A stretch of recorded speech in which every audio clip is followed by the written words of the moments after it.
Electronic voting machines చాలా ప్రమాదం అన్నాడు. ఎలక్ట్రానిక్ ఓటింగ్ మిషన్స్ వల్ల మ్యానిపులేషన్ జరుగుతుంది అన్నాడు. ఎలక్ట్రానిక్ ఓటింగ్ మిషన్స్ వల్లే మేము ఓడిపోతున్నామని చెప్పాడు. ఎలక్ట్రానిక్ ఓటింగ్ మిషన్స్ లో సైకిల్ కొట్టేస్తే ఫ్యాన్ పడింది అని చెప్పాడు. ఎంత దొంగవయ్యానో నాకు అర్థం కాలేదు. ఇవాళ ఏమైపోయా? సెంట్రల్ ఎలక్షన్ కమిషన్ వచ్చిందిగా, సెంట్రల్ ఎలక్షన్ కమిషన్కి వెళ్ళి ఈవీఎం గురించి చెప్పలేదే, మర్చిపోయాడు. ఆ రోజున ఓటమి భయంతో ఆరోపణలు చేసేటటువంటి కార్యక్రమం. ఇవాళ ఈవీఎంలు పని చెయ్యవు, అవి ప్రజాస్వామ్యంలో దొంగ ఓట్లుగా మారుస్తాయి, మ్యానిపులేషన్కి ఉపయోగపడతాయి అని పెద్ద గుంతెత్తి నువ్వు ఆర్గ్యుమెంట్ చేసిన నువ్వు ఇవాళ వాటి గురించి మాట్లాడదే, అది మర్చిపోయావు. ఆ పాఠం ఇవాళ వెళ్ళి మా మీద మాట్లాడతావు, నాకు అర్థం కాలేదు.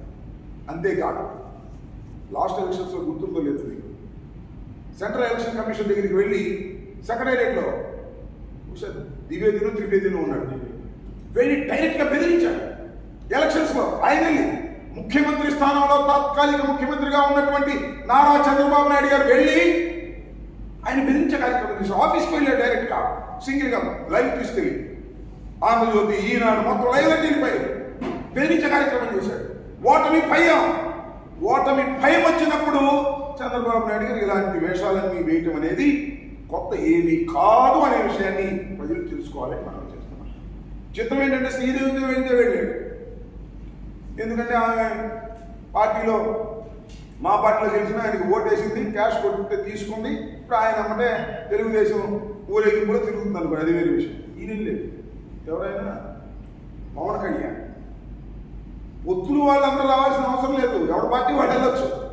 కానీ ఈయన వెళ్ళిపోయాడు ఆయన అన్నమాట. నాకు అర్థం కాల, బహుశా గుర్తింపు లేని రాజకీయ పార్టీ కదా ఏది పవన్ కళ్యాణ్ గారి జనసేనకు, దానికి గుర్తింపు లేదు, దానికి ఇంటర్వ్యూ దొరకదు. అందువల్ల చంద్రబాబు నాయుడు గారు చెంచాగా వెళ్ళాడు. నేను అడుగుతా ఉన్నా, పవన్ కళ్యాణ్ గారు ఎందుకమ్మల నీ గ్లాసు గుర్తు ఆ సైకిల్తోనే పోటీ చేయడానికి ఎందుకు కొట్టిన కూడా ఇదంతా విలీనం చేసేది, కొట్టే దెబ్బ ఏమైంది, కొద్ది క్యాష్ కొద్ది కొడుకు సరిపోతే ఏమన్నా మేము విలీనం చేస్తామండి, సైకిల్ గుర్తు మీద మేము పోటీ చేస్తాం, కాస్త కొద్దిగా ఇంకొద్దిగా ప్యాకేజీ పెంచండి అని అడుగు. ఆయన కూడా రెడీగా ఉన్నాడు, పాప సొమ్ము సంపాదించినంత రెడీగా ఉన్నాడు. అవి కూడా నీకు ఇచ్చేసి ఏకంగా దీనిలో తీసుకువెళ్ళేటటువంటి కార్యక్రమం చేస్తాడు, గుర్తుపెట్టుకోమని కూడా ఈ సందర్భంగా మనం చేస్తున్నాం. చంద్రబాబు నాయుడు గారు చాలా దుర్మార్గమైన రాజకీయాలు చేయడంలో నిష్ణాతుడు.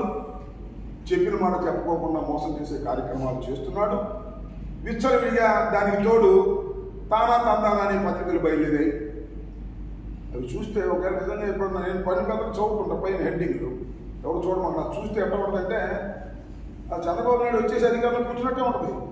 ఆ ఈనాడు ఒకటి ఆంధ్రజ్యోతి ఒకటి రాస్తుంటే అయిపోయింది వైఎస్ఆర్ కాంగ్రెస్ పార్టీ పని, తెలుగుదేశం అధికారంలోకి వచ్చేసింది అనేటువంటి పిచ్చి రాతలు రాస్తున్నారు, అభూత కల్పనలు రాస్తున్నారు. జగన్మోహన్ రెడ్డి గారి మీద రాస్తున్నారు. జగన్మోహన్ రెడ్డి గారు అంటే జైలుకి వెళ్ళిపోతాడట, ఎన్నో వాయిదాలు లెక్కేశారు, ఆ వాయిదాలకు హాజరు కాలేదట అని రాస్తారు. అది రాత్రి వేశారు. ఒకవేళ అది ఊహించుకుని రామోజీ రాస్తున్నాడు. షర్మిల గారు వస్తేనంట జగన్మోహన్ రెడ్డి గారు ఏదో అన్నాడంట, రాధాకృష్ణ రాస్తాడు, బలకంలో ఉన్నాడో బాతుల్లో ఉన్నాడు, నాకు అర్థం కాదా. ఎందుకంటే ఈ పిచ్చి మీకు, మీరు ఎన్ని చేసినా, ఎన్ని దుష్టాగ పన్నాగాలు చేసినా తిరిగి మళ్ళా ఈ రాష్ట్రంలో వైఎస్ జగన్మోహన్ రెడ్డి ముఖ్యమంత్రి, దొంగ ఓట్లతో మాకు పని లేదు, మాకల్లా ప్రజాస్వామ్య పద్ధతుల్లో ప్రజలకు మేలు చేశాం, ఇచ్చిన ప్రతి వాగ్దానాన్ని నిలబెట్టుకున్నాం, ప్రజల గుండెల్లో చిరస్మరణీయమైన ముద్ర వేసుకునే క్రమంలో జగన్మోహన్ రెడ్డి పరిపాలన చేశాడు. ఈ నెల నుంచి 3,000 రూపాయల పెన్షన్ ఇస్తున్నాం, ఇచ్చిన మాట నిలబెట్టుకున్నాం. అందువల్ల మేము మళ్ళా తిరిగి అధికారంలోకి రాబోతున్నాం. ఇది ఎవరిని అడిగినా చెప్తారు, ఏ సర్వేని అడిగినా చెప్తారు. ఇవాళ మీరు ఎలక్షన్ కమిషన్ వచ్చింది కదా అని చెప్పేసి పుత్రుడు దత్త తండ్రి ఇద్దరు వెళ్ళి అక్కడ ఏదో రిప్రజెంట్ చేసి అసలు విషయాలు వదిలేసి ఏదో కొసల విషయాలు మాట్లాడి మమ్మల్ని బదనాం చేయాలనే ప్రయత్నం చేస్తున్నారు. ఇది దుర్మార్గమైనటువంటి ప్రయత్నం. పొత్తులు పెట్టుకుంటే పెట్టుకున్నారు, కలిసి తిరిగితే తిరిగారు, మాకేం అభ్యంతరం లేదు. అసలు సీట్లు పంచుకునే కార్యక్రమాలు ఏంటో ఇంతవరకు మీకు తెరలేదు. జగన్మోహన్ రెడ్డి గారు నేను మనవి చేస్తున్నాను, ఎక్కడ ఏ విధంగా టీంను సెట్ చేయాలి.